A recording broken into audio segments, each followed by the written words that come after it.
nous utilisons le programme Blender 2.91 pour déterminer la position du soleil à partir d'une photo. Nous éliminons le cube du template général, nous plaçons la caméra sur l'axe Y, d'abord à l'origine, puis nous la tournons pour qu'elle pointe vers l'horizon en direction de Y. Ensuite, nous la déplaçons sur l'axe Y. Nous allons placer et ajuster la photo de façon à remplir le champ de vision de la caméra. Pour cela, nous exposons la vue de la caméra dans notre fenêtre. Et nous ajoutons un empty de type support d'image. L'image est notre photo, dont il faudra probablement ajuster la largeur en réglant la distance de la caméra à 3.6 unités. On peut ajuster la hauteur en réglant le rapport d'aspect de la caméra. Ici, il est correct. Passons en vue orthogonale pour déterminer le point de fuite des rayons solaires sur le plan vertical de la photo. Nous plaçons un empty de type axe et nous l'agrandissons de façon à avoir des axes suffisamment longs pour déterminer le point de convergence des rayons solaires.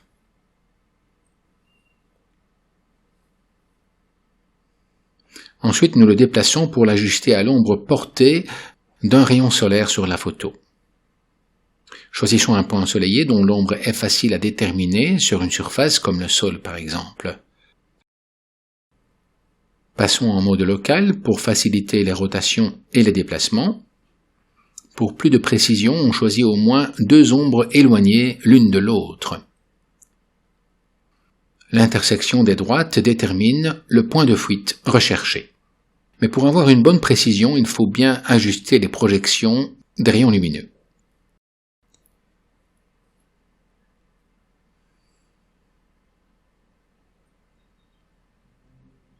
Ensuite, nous glissons l'empty sur le rayon jusqu'à l'intersection qui correspond au point de convergence, au point de fuite.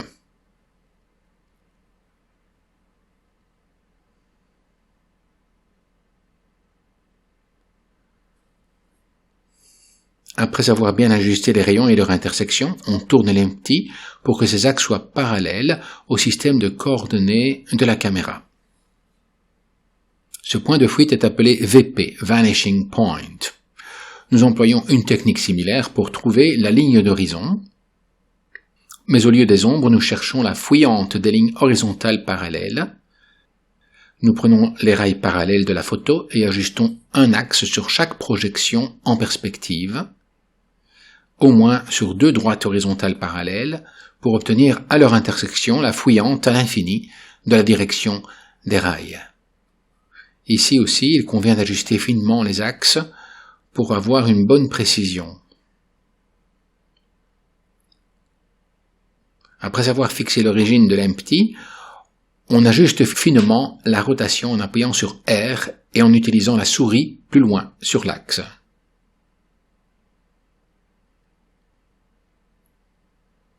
On fait de même avec une deuxième droite horizontale. Ajustement de l'origine de l'empty, suivi de la rotation des axes. Ensuite, nous déplaçons l'empty jusqu'à l'intersection à l'horizon, puis nous tournons ces axes pour qu'ils soient parallèles au système de coordonnées de la caméra. Nous nommons H cette estimation de la ligne d'horizon. En annulant la coordonnée X de l'empty, nous centrons la ligne d'horizon H. Nous fixons le centre de l'horizon H et aussi le point de fuite VP.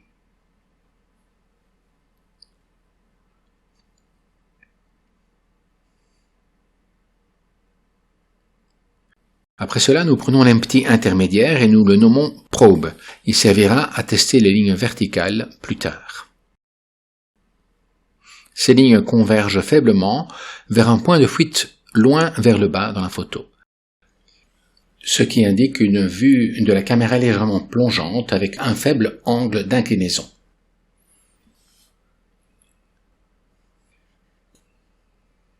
Passons en vue 3D. Nous allons ajuster certains réglages de la caméra pour attribuer automatiquement à la distance focale une valeur proportionnelle à la distance de la caméra au plan de la photo.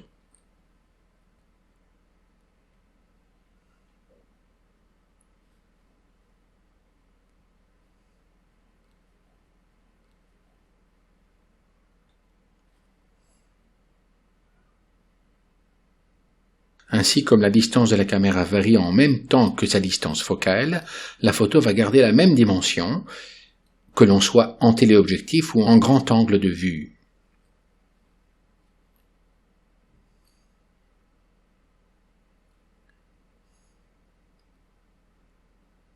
Si on bouge la caméra sur l'axe Y dans la fenêtre de droite, on voit que les dimensions de la photo à gauche ne varient pas.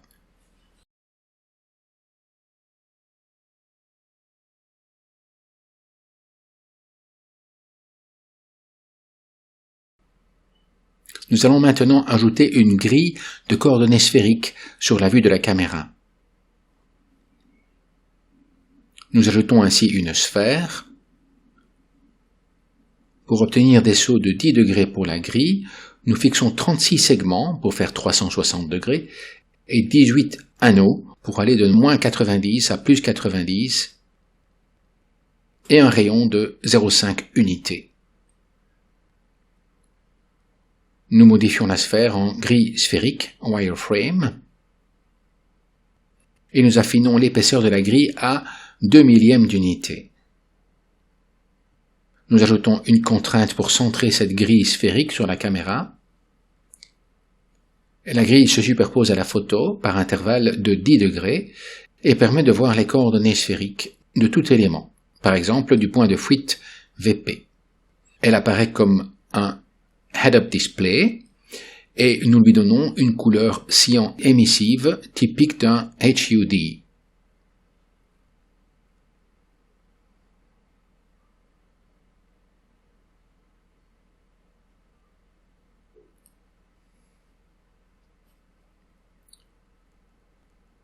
Si nous déplaçons la caméra, la grille la suit exactement pour toujours afficher les coordonnées du champ de vision. Mais ces coordonnées sont relatives à la caméra, pas directement au lieu géographique. Les coordonnées locales sont liées à la caméra, mais dépendent de ses caractéristiques.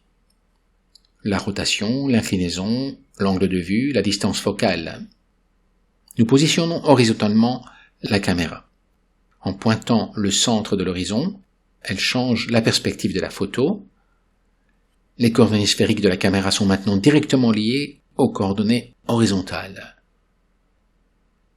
Mais pour visualiser ces coordonnées, il faut appliquer la même contrainte de rotation à la grille sphérique.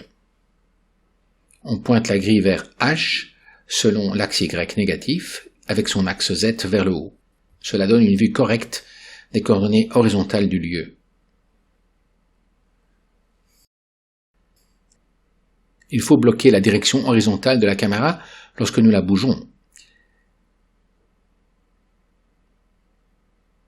Son mouvement est bloqué sur l'axe Y en fixant les coordonnées X et Z de la caméra sur 0.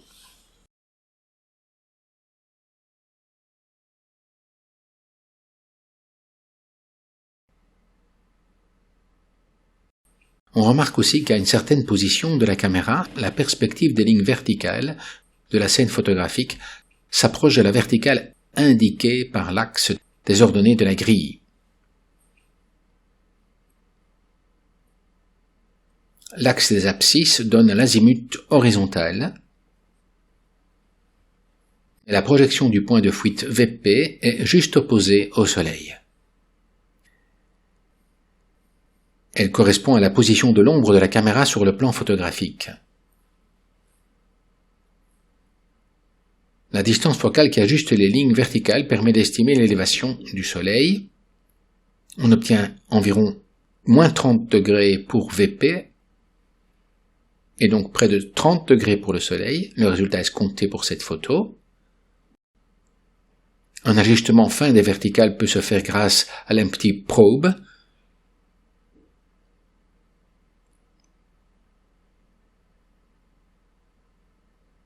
On lui ajoute une contrainte pour qu'il soit parallèle au système horizontal donné par la grille des coordonnées sphériques.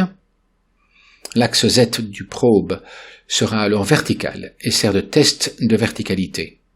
On place probe au bas d'une ligne verticale. En variant la distance focale, on observe que les verticales de la photo s'adaptent à la verticale de probe pour une valeur de la distance focale. C'est sa valeur estimée. Elle donne aussi l'estimation de l'inclinaison de la caméra, de l'angle de vue et donc de l'élévation et de l'azimut relatif du Soleil. L'ajustement fin de la verticale donne une estimation plus précise de ces valeurs.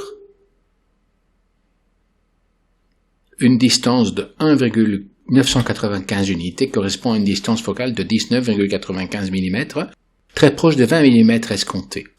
Appliquons la même contrainte de verticalité aux axes du point de fuite. Cela nous permet de mieux lire l'azimut sur le HUD sphérique.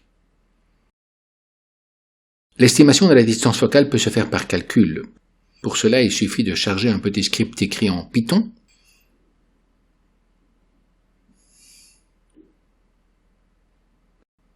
Nous ouvrons le script LightCamp, puis nous lançons l'exécution. Le programme crée un panneau donnant le résultat dans la fenêtre View 3D. La focale est d'environ 20 mm, l'angle de vue de 84 degrés, l'inclinaison de 7 degrés, l'élévation de 30 degrés, l'azimut relatif de moins 45 degrés. La focale et l'angle de vue sont liés entre eux et se lisent aussi dans les propriétés de la caméra. 84 degrés pour le field of view,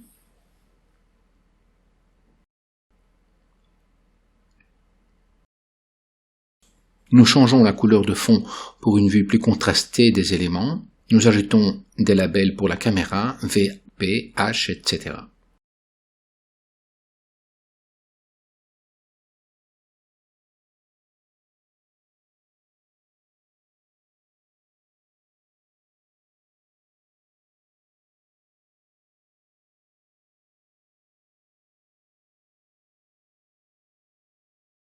Nous ajoutons au panneau une référence à la distance de la caméra pour ajuster aisément la distance focale dans une seule fenêtre.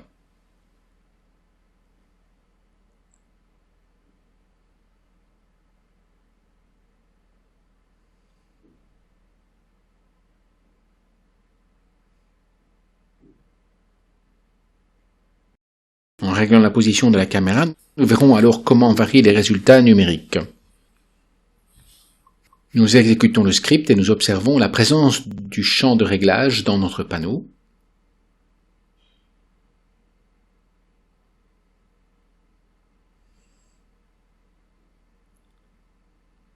En ajustant ainsi la focale, nous retrouvons notre valeur de 19,95 mm et nous voyons comment la position du Soleil est automatiquement estimée.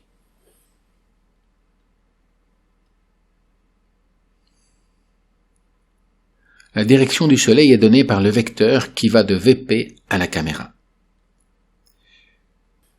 Il suffit donc de calculer caméra moins VP.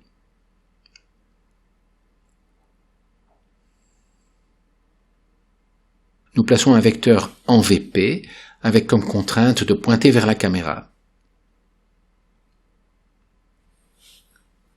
Positionnez le vecteur en VP.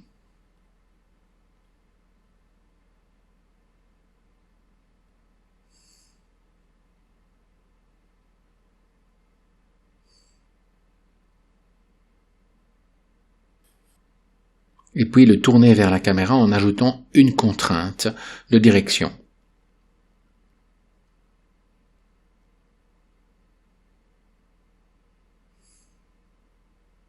C'est l'axe plus Z du vecteur qui doit pointer vers la caméra.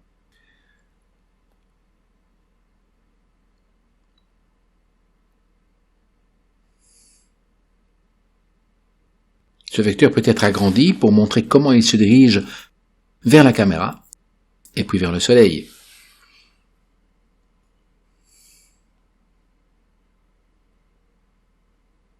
Quand nous bougeons la caméra, nous avons un positionnement, des ajustements et des calculs automatiques grâce aux contraintes tridimensionnelles introduites. Nous pouvons ajouter une source de soleil virtuelle dans la scène 3D pour simuler les trajectoires des rayons lumineux et donc des ombres portées. Ajoutons au soleil la contrainte de rotation du vecteur caméra-VP. La position 3D de cet objet lumineux donne au point où nous le plaçons la direction du rayon solaire passant par ce point. Cela permet de voir la projection des rayons sur le plan photographique. Nous appelons cette source Light Direction.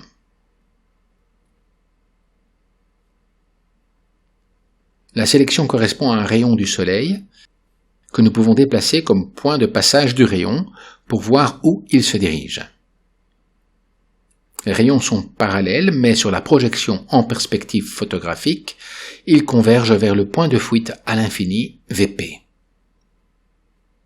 Nous remettons donc la caméra pour nous donner cette perspective en réactivant la contrainte, l'inclinant vers le centre de vue.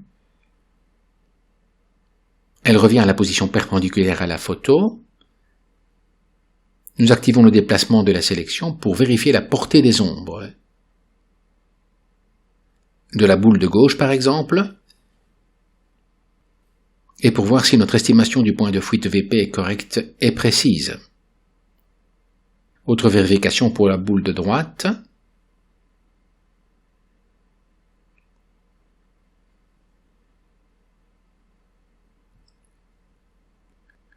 Et pour les ombres des piquets verticaux.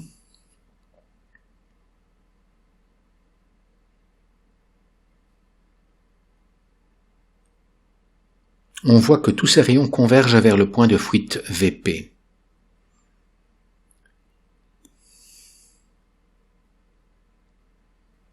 Ce point de convergence est géométriquement déterminé par les ombres sur la photo, sans faire directement référence aux caractéristiques de l'appareil photographique, comme la distance focale que nous varions ici, ou l'angle de vue, la profondeur de champ, etc.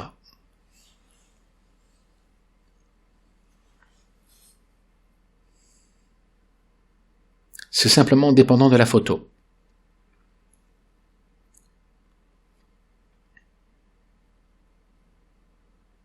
Reprenons notre HUD.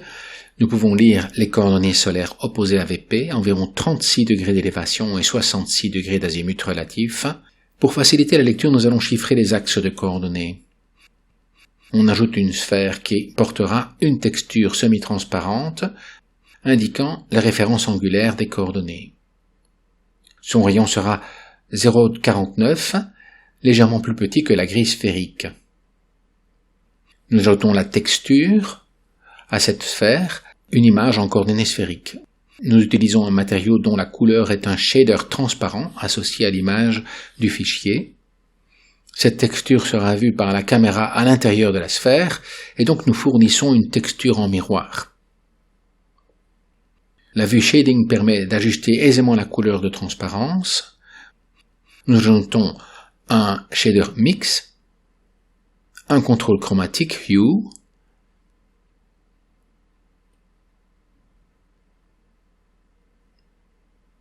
et une inversion de couleur. Le shader mix ajuste le rapport entre les couleurs inversées et altérées chromatiquement. Cela permet de changer la couleur du HUD, des coordonnées et sa transparence, mais avant, il faudra tourner notre texture pour pointer le système de coordonnées sphériques. Nous ajoutons une contrainte de position liée à la grille du HUD.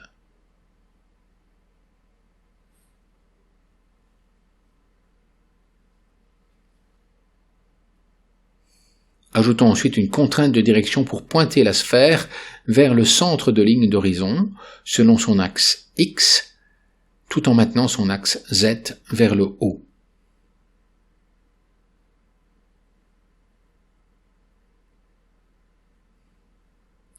La position des références est correcte maintenant.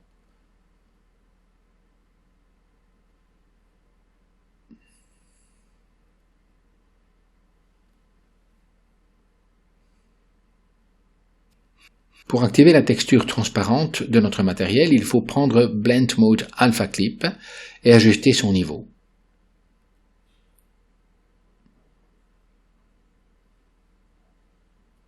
Repassons à la conception layout. Nous voyons que nos références axiales se sont surimprimées sur le HUD.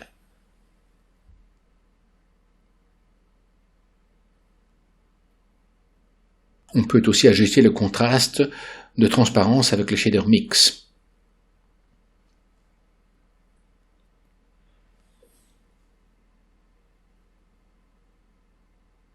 Nous pouvons ajuster la chromaticité Hue pour avoir une couleur plus contrastée par rapport au ciel, plus jaunâtre par exemple.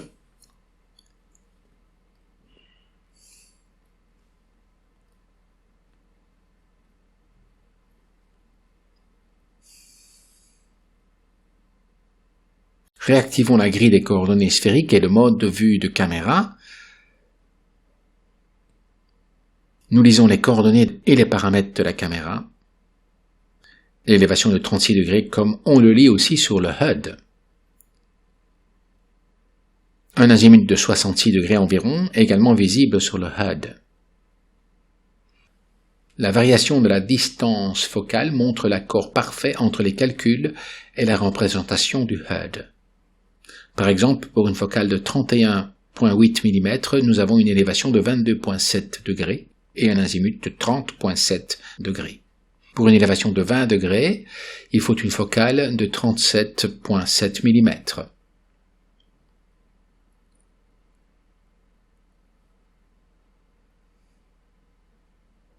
Pour un azimut de 20 degrés, lisible sur les axes des abscisses du HUD, il faut une focale de 50,9 mm, ce qui donne une élévation de 15 degrés. La focale correcte se trouve en ajustant les verticales qui convergent vers un point, loin vers le bas. On trouve une focale de près de 20 mm. Le HUD évalue approximativement l'élévation à 30 degrés et l'azimut à 45 degrés.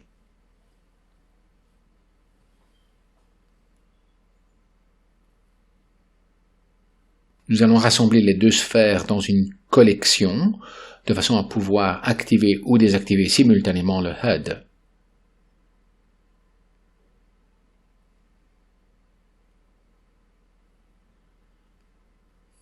Cette collection sera nommée HUD.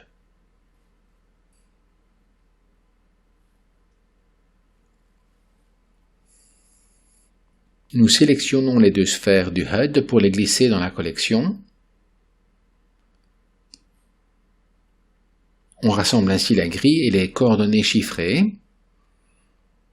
Il n'y a qu'un seul clic pour désactiver ou activer le HUD avec ces deux sphères concentriques. Ce fichier Blender de scène 3D peut facilement servir de template pour déterminer la position du soleil et les paramètres de la caméra avec des photos réelles.